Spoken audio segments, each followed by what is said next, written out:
30 বছৰ বয়সত মই ল'ৰাৰ পৰা ছোৱালী হৈ নিজক বিচাৰি পালোঁ।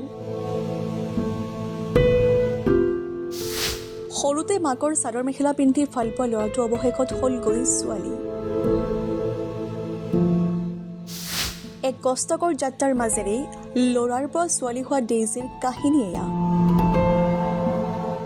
সৰুতে মাকৰ কাপোৰবোৰ পিন্ধি সুখ বিচাৰি পোৱা ল'ৰাটোৱে 30 বছৰ বয়সত নিজক বিচাৰি পালে ছোৱালী ৰূপত। দেউতাকে যেতিয়া ডিউটিৰ পৰা উভতিছিল তেতিয়া তাইলৈ আনিছিল মেকআপৰ সামগ্ৰী।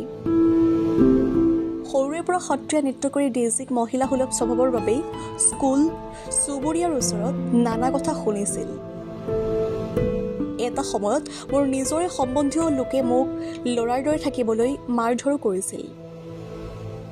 লাহে লাহে মই নিজৰ লগতেই নহয়, মানুহৰ মানসিকতাৰ বিৰুদ্ধেও যুঁজিবলগীয়া হৈছিল। তাৰপিছত এদিন মই ঘৰ এৰাৰ সিদ্ধান্ত ল'লোঁ। বাহিৰত এখন নতুন পৃথিৱী, নতুন চাকৰি আৰু লগতে আৰম্ভ কৰিলোঁ মই নিজক ছোৱালী কৰাৰ ট্ৰিটমেণ্ট।